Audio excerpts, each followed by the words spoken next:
Regardez bien. À gauche, les élèves sont ensemble. À droite, un élève est seul. Alors, est-il inclus ou exclu? Découvrons cela ensemble. Regardez bien ces deux phrases. Tous les élèves participent, y compris Ali. Tous les élèves participent, sauf Ali. Dans la première phrase, Ali participe avec les autres élèves. Dans la deuxième phrase, Ali ne participe pas. Alors, quelle est la différence entre ces deux phrases? La réponse est simple. La première phrase inclut Ali, la deuxième phrase exclut Ali. Aujourd'hui, nous allons voir ou bien apprendre la différence entre inclure et exclure. Inclure signifie mettre quelqu'un ou quelque chose dans un groupe. Autrement dit, on ajoute une personne au groupe. Par exemple, tous les élèves participent, y compris Ali. Dans cette phrase, Ali participe avec les autres élèves. Donc Ali est inclus dans le groupe. En français, il existe plusieurs mots pour exprimer l'inclusion. Ces mots servent à ajouter quelqu'un ou quelque chose dans un groupe. Par exemple, y compris, ainsi que, même, également, tout comme, ainsi de suite. Voyons maintenant ces mots, mais avec des exemples. Le premier mot pour inclure est y compris. Très bien. Je vous donne un simple exemple pour comprendre. Tous les élèves participent, y compris Ali. Cela signifie que Ali participe aussi avec les autres élèves. On peut aussi utiliser ainsi que. Je vous donne un exemple. Les garçons participent ainsi que les filles. Cela veut dire que les filles participent aussi.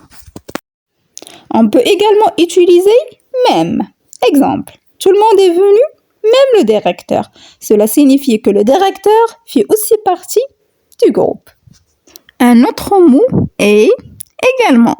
Les parents sont invités, les voisins également. Cela signifie que les voisins sont aussi invités. Nous avons vu comment inclure quelqu'un ou quelque chose dans un groupe. Maintenant, voyons le contraire. Exclure quelqu'un du groupe. Exclure signifie retirer quelqu'un d'un groupe. Cette personne ne fait pas partie du groupe. Regardons un exemple pour mieux comprendre. Tous les élèves participent sauf Ali. Dans cette phrase, Ali ne participe pas. Donc Ali est exclu du groupe. En français, il existe plusieurs mots pour exprimer l'exclusion. Ces mots servent à retirer quelqu'un d'un groupe. Donc, je vous donne un exemple d'expression que vous pouvez utiliser pour faire l'exclusion. Donc, vous avez sauf, excepté, seulement, à l'exception de, ainsi de suite. Le premier mot pour exclure est sauf. Très bien. Je vous donne un exemple. Tous les élèves participent sauf Ali. Cela signifie que Ali ne participe pas. On peut aussi utiliser excepté. Voici un exemple.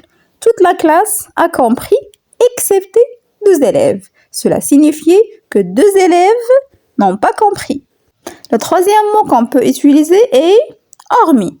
Tous les élèves participent, hormis Ali. Cela signifie que Ali ne participe pas. Ali est exclu du groupe. Le quatrième mot qu'on peut utiliser est à l'exception de. Tous les élèves participent à l'exception d'Ali. C'est-à-dire que Ali ne participe pas encore.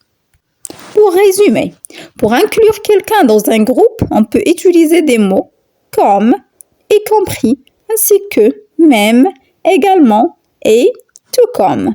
Pour exclure quelqu'un d'un groupe, on peut utiliser des mots comme, sauf, excepté, hormis, à l'exception de et à part. Bien sûr, il existe d'autres mots et expressions pour exprimer l'inclusion ou bien l'exclusion. Mais dans cette vidéo, nous avons vu les plus utilisés et les plus simples. Ces mots permettent donc d'ajouter quelqu'un à un groupe ou bien de le retirer. Et si tu veux apprendre le français facilement, abonne-toi maintenant. Chaque vidéo va t'aider à comprendre, parler et réussir en français. À très bientôt!